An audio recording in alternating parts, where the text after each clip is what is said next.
Pesquisa Datafolha, divulgada pelo site do jornal Folha de São Paulo, nesse fim de semana, mostra ali que 61% dos eleitores dizem que não votariam um candidato que prometesse livrar o ex-presidente Jair Bolsonaro e seus aliados de qualquer punição relacionada a um suposto golpe de Estado.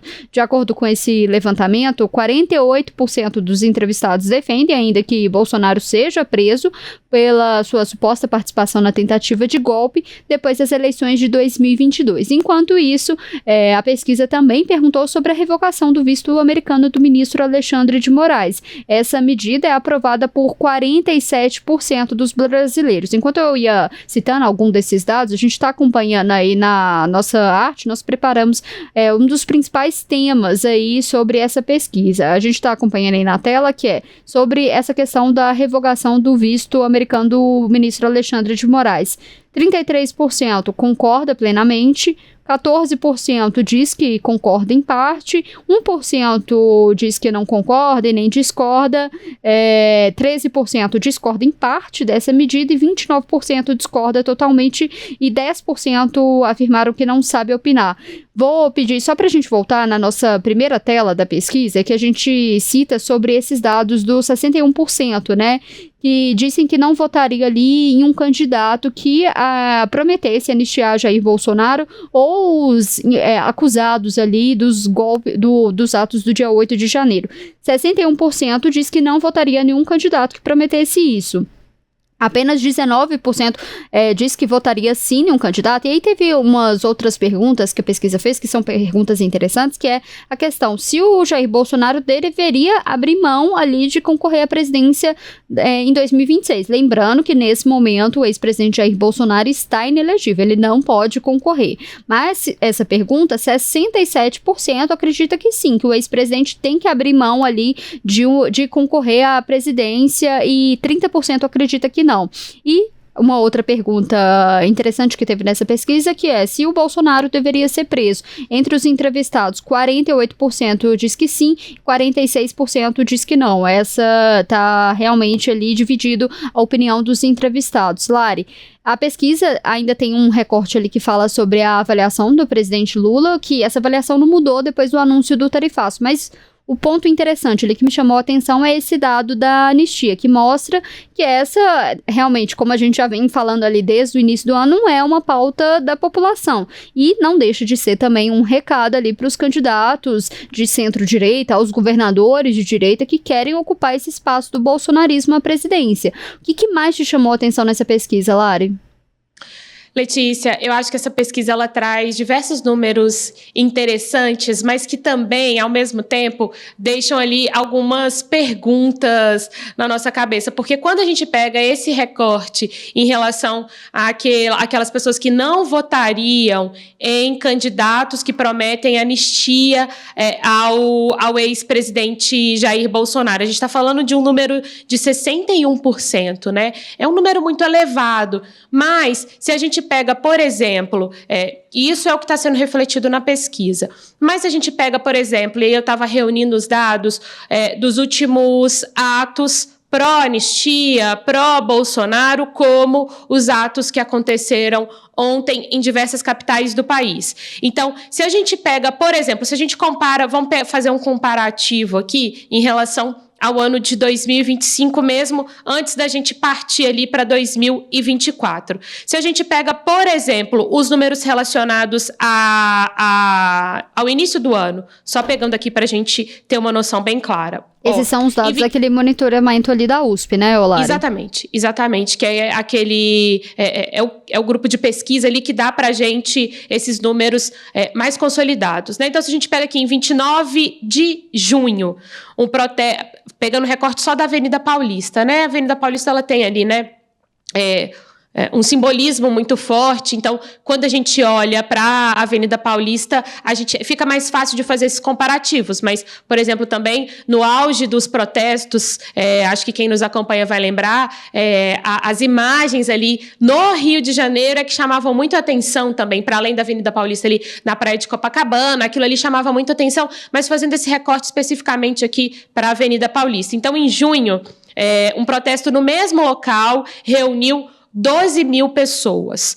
E a gente está falando de ontem aí de 36 mil pessoas. Ok, se a gente compara com os números de 2024, em fevereiro de 2024 foram 125 mil pessoas. Ok, a gente está comparando assim anos diferentes, mas se a gente pega apenas o ano de 2025, a gente teve um aumento. Né? A gente teve um aumento no intervalo aí de um mês, podemos colocar assim. E o que a gente teve nesse intervalo de um mês, Letícia? A gente teve, por exemplo, as repercussões negativas em relação ao tarifaço de Donald Trump em relação aos produtos brasileiros.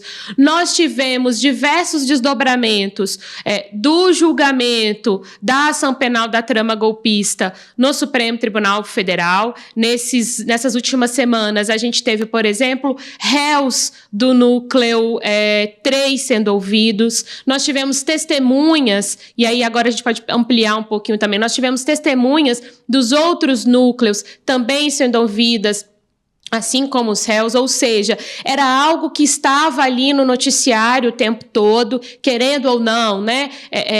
Era uma declaração um pouco mais forte, às vezes nem era alguma novidade de muito destaque em relação à ação penal da trama golpista, não era nenhuma novidade em relação ao que a gente já havia tido contato ali no âmbito da investigação, no âmbito das provas recolhidas pela Polícia Federal, que embasaram a denúncia da Procuradoria-Geral da República, mas nós também tivemos a colocação de tornozeleira eletrônica no ex-presidente Jair Bolsonaro e as demais medidas cautelares que, inclusive, dificultaram, na prática proibiram que Jair Bolsonaro participasse desses atos no fim de semana, e ele continua proibido de participar de outros atos. Tivemos ali, quando ele esteve na Câmara, no Congresso, também quem acompanha o noticiário e nos acompanha vai se lembrar daquela confusão ali que foi gerada com a presença do ex-presidente Jair Bolsonaro em pleno recesso no Congresso para uma reunião do seu partido PL, que foi aquele momento em que ele mostra a tornozeleira eletrônica, fala algumas coisas ali para a imprensa. O ministro Alexandre de Moraes pediu explicações, dizendo que ele poderia estar descumprindo as medidas cautelares quando fazia aquilo. Houve toda uma expectativa em torno disso, o que poderia acontecer em relação a Jair Bolsonaro, alguma medida cautelar mais restritiva, enfim. Nós tivemos muitas coisas nessas últimas semanas, né? E que levar com repercussões negativas ou não negativas, né? Ou repercussões que podem, de alguma forma, inflamar os movimentos de direita, o movimento bolsonarista. Mas o que eu queria chamar a atenção é isso, né? O número reflete aí 61% que não votariam em candidatos que defendam livrar o ex-presidente Jair Bolsonaro, mas, ao mesmo tempo, a gente tem um aumento da presença de manifestantes em atos pró-anistia e pró-Bolsonaro, mas é isso que você disse, Letícia. Esses números, se comparados com os de 2024, que eu trouxe aqui, por exemplo, estão muito abaixo, né? Então mostra que de fato não chegou a ser uma pauta das ruas, não está alcançando as ruas, mas alguma modificação a gente pode observar no sentido de aumentar a quantidade de pessoas que estiveram,